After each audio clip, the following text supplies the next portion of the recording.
We are less than 24 hours until tip-off at the big dance. New Mexico State, the 12th seed and automatic qualifier, out of the WAC, taking on the 5th-seeded UConn Huskies out of the Big East. Is this the year that the Aggies are going to finally get out of the first round for the first time since 1993? KTSM 9 Sports is on the road with the Aggies. Colin Deaver is live at Key Bank Center in Buffalo. Everyone loves a good Cinderella story here, Colin.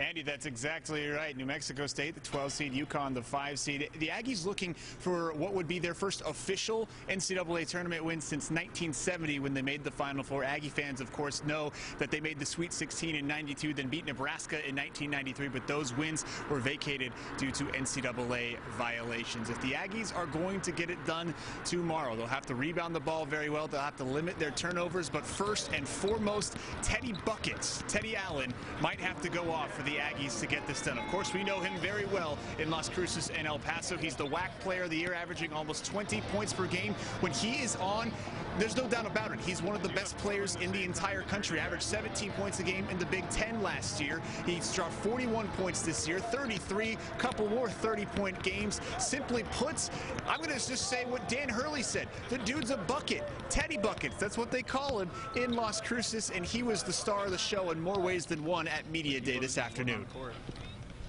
Teddy's a bucket. Teddy's a tough shot maker.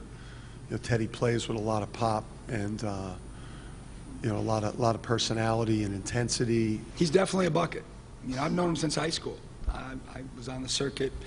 This is my third time recruiting him. Took me a while, but we finally got it done. So, yeah, he's a game changer.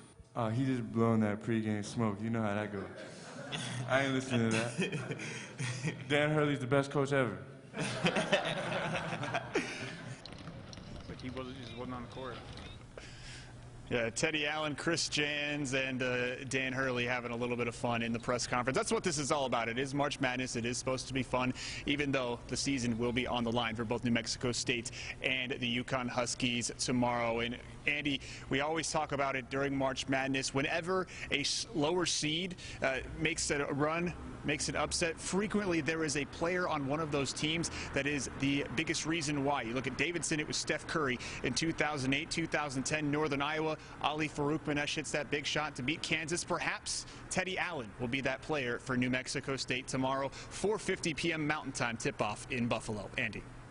Colin, do appreciate it. And hey, it's fun with upsets, right? And if you're filling out a bracket, which you should be, and you don't have a 12-5 upset, you're doing it all wrong. 32 of the last 36 NCAA tournaments had at least one 12-5 upset, and we saw 3 of them in 2014 and again in 2019. Could the Aggies be that 12th seed this year? I think it's entirely possible. Now, there is another local angle to this game. Former UTEP standout Kamani Young, who played under the late Don Haskins in the late 1990s, is the associate head coach of UConn. And if you remember, was in the mix for the UTEP job last year before the Miners decided to hire Joe Golding. Now, I think that worked out for everyone, as Young is now back in the NCAA tournament. Golding did wonders, of course, for the UTEP Miners this year. Now, the Huskies, they will, and Young, he'll be a hot name for coaching vacancies once this season is up. Young's eye is on the prize, though, right now, and getting the Huskies back to a Sweet 16. But coaching against the Aggies, that naturally brings up some memories from his playing days in the WAC, but most notably playing for Coach Haskins. I think my love for the game, my passion for the game grew so much over my 4 years there. I really admired him as a coach. Obviously, he changed the game with what he was able to do in 1966 and give guys like myself an opportunity to not only play and then also, build a career in coaching. So definitely somebody that I looked up to and remember fondly. Young is a future Division I head coach. It's not a matter of if, but when, and we'll have more from him and his time at UTEP tonight on KTSM 9 News at 10. Again, tip-off between NMSU and UConn scheduled for 4:50 p.m. Mountain Time on Thursday. Game will broadcast on TNT. First 4 games are being played tonight. You got Wright State. They're currently up 10 points on Bryant in the second half. And then later tonight, Notre Dame and Rutgers will get together for the right to play Alabama on Friday. We'll be right back.